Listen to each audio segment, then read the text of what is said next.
This is a Nekko Media podcast.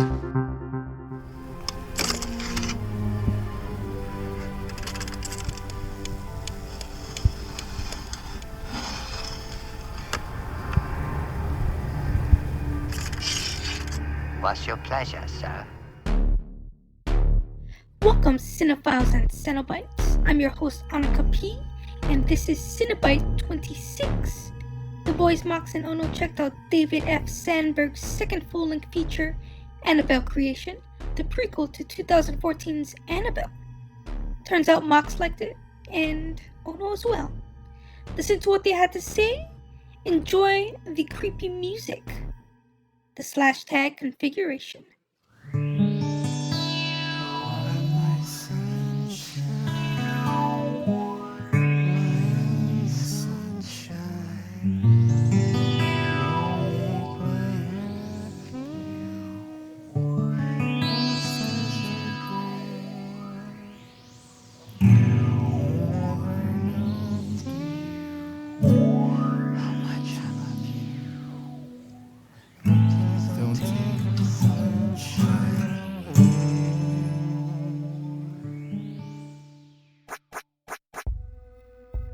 Alright, welcome to a new Cinebite /tag configuration. We're going to talk about the newly released David F. Sandberg film, Annabelle Creation. Annabelle : Creation. It's his second movie. Second feature. Second feature, yes. Legit. I mean, okay, yeah. Last year, we on our very first episode, we did his directorial debut feature. So his first full-length feature. Lights Out, yes. And $4 million budget. Do you happen to know the specs on this one? No, I heard it did surprisingly well, I guess, or... No, I know that Lights Out made its $4 million back, but generally I... the consensus was that people didn't like it. Oh, no, I think people enjoyed it. Well, that they enjoyed it, like we enjoyed it, but it wasn't scary. For a horror movie, it wasn't scary, you know? That kind of review. Yeah. I don't know. But I know that it made a lot of money, like for opening weekend. $4 million, yeah. I mean, they made 20. That's 5 times. I think it was up in the 30s. Yeah, opening weekend. Well, no wonder he got a second. I read that they pushed it. It was supposed to be originally released in May, the same weekend as Alien Covenant, and so why? They pushed it back because of that. Pushed it forward. Well, I mean, because Covenant came almost a year after. In May. Oh, are you talking about Creation or Lights Out? Yeah, Annabelle Creation. They pushed it back to this weekend. Well, I'm glad they did, because right now, what opened this week to contend with it? Nothing, right? Not that I can think of, no. Because if it opened with Covenant, it would have got blown out of the water. Yeah. Although I enjoyed this much more than I did Covenant. Yeah, I don't know what else opened this weekend, but I know it was the series finale of Turn. So now it's done with. Oh, The Glass Castle. Don't know what that is. The Nut Job 2. Oh, let's get nuts. Yeah. Second week for Dark Tower. Yeah. But brief summary of the film. So this takes place it's sort of a prequel to the 2014 Annabelle. The Mullins family experienced a tragedy in the family. Their daughter died. So 12 years later, they take in an orphanage. So I guess this group of orphans and there's the nun. Their nun. Needed a new place. They took them in, and so now they're living in their house. Yep. And they don't know about the tragedy, the loss of their daughter, and the mom's is bedridden. Yeah. So it's behind weird because a veil. We don't know why. In a canopy bed. But polio was brought up, so I thought, did she get polio? At her age? Later on, yeah. And then that's why she can't. But you find out at the end. So, one of the orphan kids, Janice, comes across the doll that we all know of, and shit hits the fan after that. Basically. Gradually, but there are some nice spikes in there. I mean, there are some scares and some general tension and creepiness in this movie. I really liked it. A lot I of expect to hate it. The tense scenes were just because of the music in the background. I think it heightened a lot of just Now, do you mean the music or you mean the score or score. sound design? The score. I thought the sound design was really dope, but I mean, Yeah. it has to be in horror movies. That needs to of the fucking crew and shit. The sound needs to get the highest pay. Oh. Yeah. Because if you were to watch it without the sound, it'd be flat. It'd be a kid opening a door in the dark, which is scary. Yeah. But you're not cued in on when something's supposed to come or not come, and then get surprised. So you mean like sound effects in general, or? Oh, the sound design, like the and then pull away the sound. She looks around, nothing. She turns. Okay. They have a bunch of cheesy parts, like a boot falls into frame out of off screen, followed by a body. I was expecting it to be the brace. Not the Right, real right, shoe. Like, right. I why mean, that would you throw would've the been- boot? Like, throw the brace. That's more kind of significant. I think that's more a part of her than her shoe. But then if she fell on the brace, have more damage. Probably. I don't know. They drop a bunch of shit into frame out of nowhere. Like in the beginning, the doll with the cracked face falls right in the frame after the daughter gets hit by the fucking And we truck. see the girl get hit. Yep. Not like- too... It's violent, but not gory. Like, we see the initial impact, and then it cuts right there. Yeah, I was Usually, like, oh, that fuck. kind of Yeah, stuff they just cut happens, like, off-screen. And then they do the weird doll drop into frame. But all of the cheesiness and, like, weirdness doesn't take away from... This is a great fucking... It's worth your $10 or your $8.50 or whatever the fuck your $20 you're paying in the mainland. It's worth it. I mean... I feel it's light on story, but it succeeds as a horror movie. It's a basic story, and it, props go to all the orphan children. yeah, the all the orphan girls, actresses. they're great, yeah. Yes, and like- the nun, and actually everybody's on point. And Anthony LaPaglia, the girl from Twin Towers. right. So yeah, this is David Sandberg. It was written by Gary Dauberman, who wrote the first Annabelle, and he did a couple other. I don't know if you're familiar with it. Wolves at the Door, I want to see that. Within. He wrote those. Yeah. Oh, he did Within too? Yeah, he wrote that. Yeah, and it stars Stephanie Sigman. That's her name. That's the nun. Janice? No, that's the nun. Oh, And we also got Miranda Otto. that's the Twin Towers lady. Twin Towers, or you mean Two Towers? Yeah, Lord of the Rings. Lord of the Rings.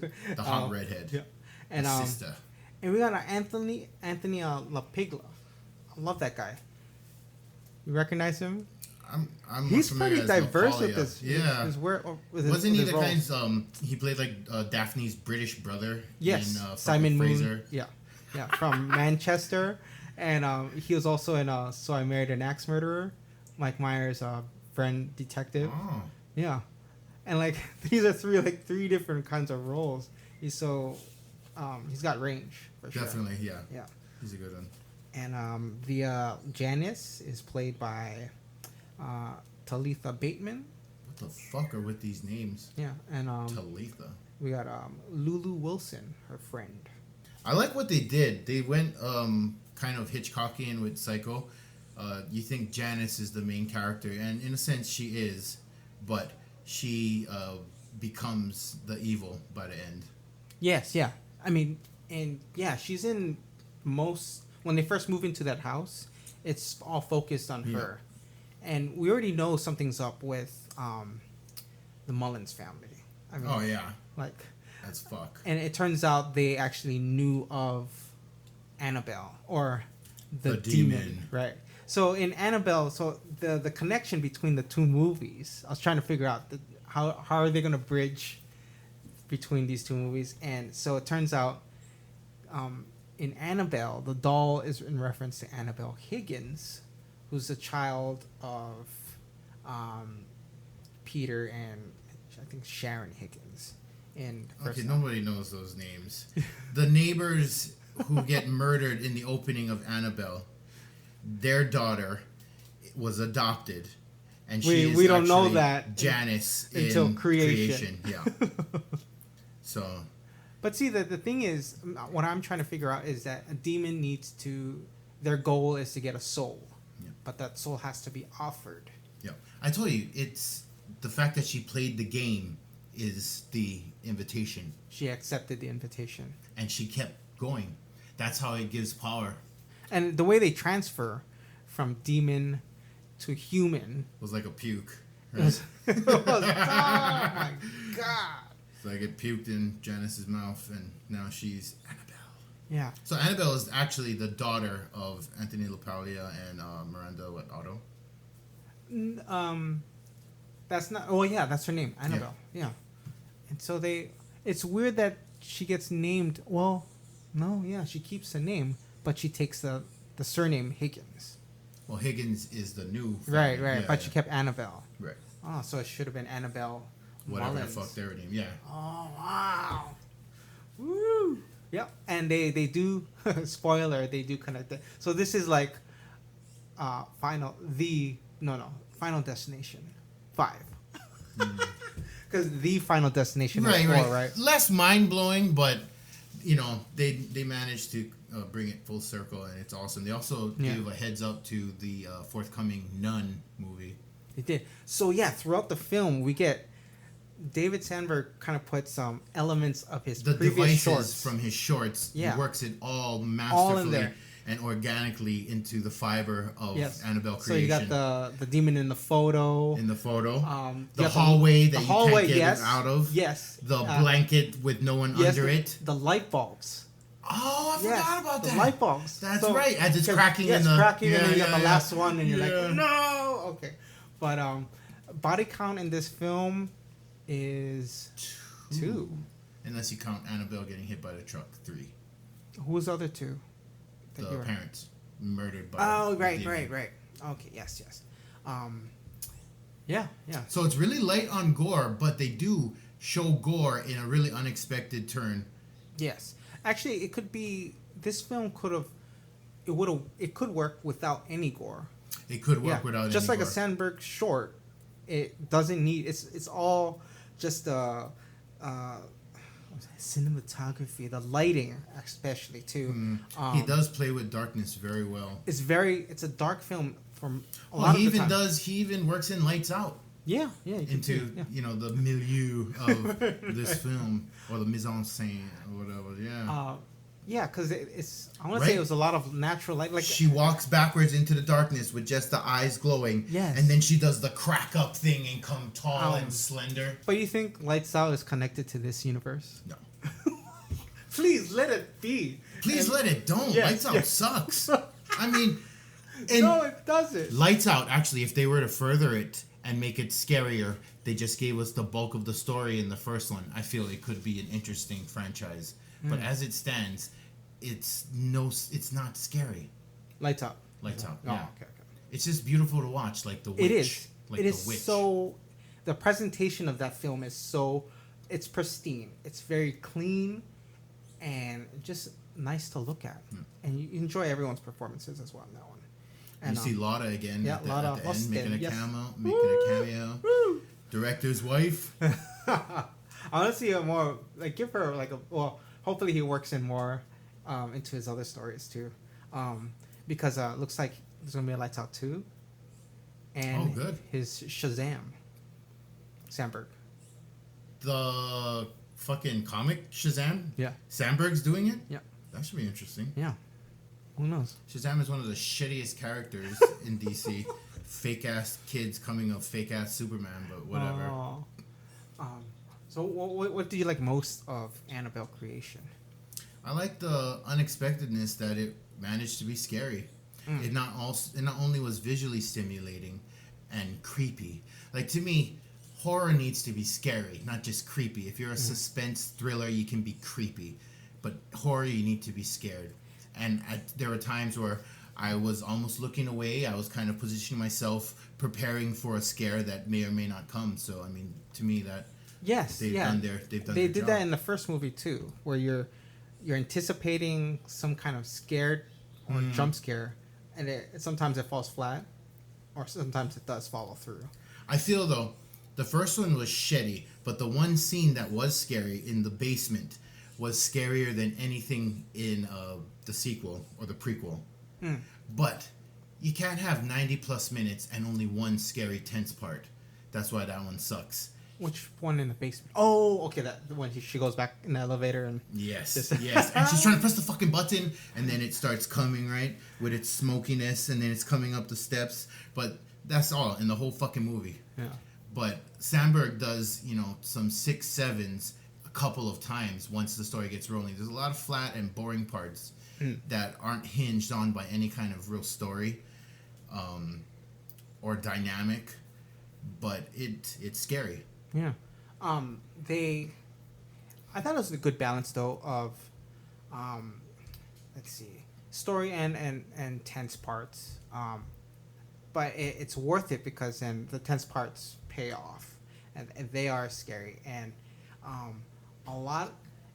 you get that kind of tightness feeling or claustrophobic. I mean, just because in the house. I mean, when the kids walk in, they think it's a big old castle. Right? Yeah. They can all move around, but not really. And there's a lot of opening doors, closing, and a lot of nooks and crannies and fucking like crawl spaces. Like, why?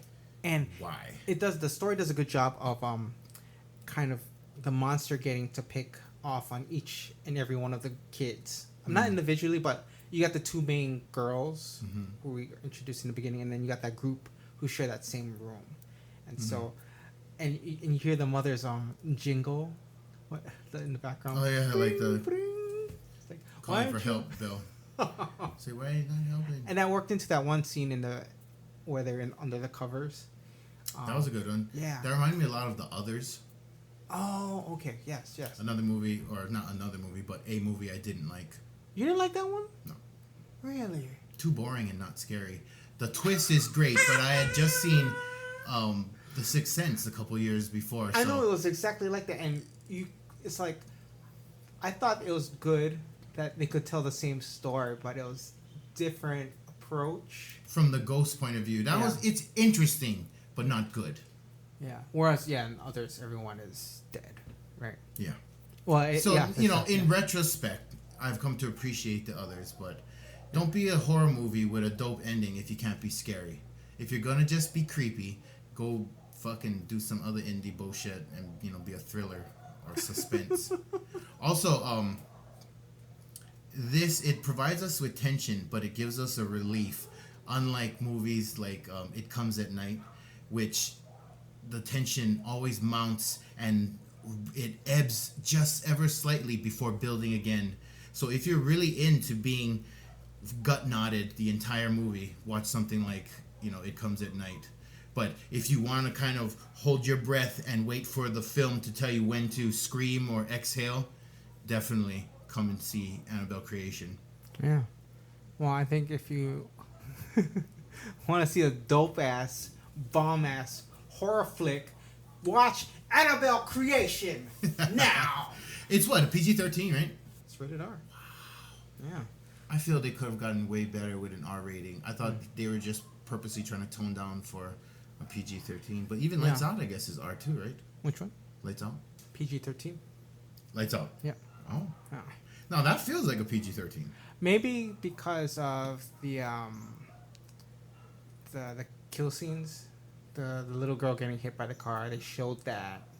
It wasn't bloody though, and it was a split second. It's mostly insinuation though, because it comes and then it cuts. Usually we see that off screen though. So like Pet Cemetery, we just see the shoe flying, right? Right. Well, we didn't actually see her get hit. No, we did. No, it comes to her and then it cuts away. Yeah, but we see that almost initial We impact. see the impact, which takes it a lot further than most movies. But we don't see her get hit and then run over or anything awesome. Plus, the velocity is implied because that truck is speeding as fuck. Yeah. And she's like, "Oh, I'll grab that whatever fell," and then doll. Like, okay. I mean, it's obvious she got splatted. Yeah. As fuck. She got splatted, and now she's gonna become the doll. She has to be summoned. Or no, they summoned the demons to bring her back, right? But just in the visual language, Yeah. I felt it was just too on the nose and came across as cheesy, even though it makes sense. Yeah. But still, I was like, oh, come on. Just cut to Annabelle Creation at that point. Yeah. But I enjoyed the film. Very much so. There's a lot of story in this movie. Like it's a good length. Like, well, when I say story, I mean it ain't no 77 minutes like fucking Lights Out. Yeah. I feel like you get a lot more. I feel like hour 45 at least. Almost close. You're pushing 2 hours. That long? Yeah. Wow. It feels a good length but not too long, and not like, oh, I feel like I just was getting started. Yeah. So yeah, shout out to the whole cast. Very Amazing good performances. Yeah. You don't happen to know the budget on this. It's got to be more than $4 million, but I'm just wondering what it was. What do you think it is? I will guess $12 million. Really? Yeah. 15. Oh, that's kind of a huge jump. Yeah. Yeah. It'll make its money though. Oh, it made it back already. Already, I'll Yeah, see. I think so. Garants. Yeah. So, yeah. Shout out to Sandberg. Do your thing. Looking forward to Make Lighthouse 2 Shazam not gay. and Shazam. But Annabelle creation. Go watch. Go CC. watch CC. You don't know how many times I wish that I had told you. You don't know how many times I wish that I could hold you.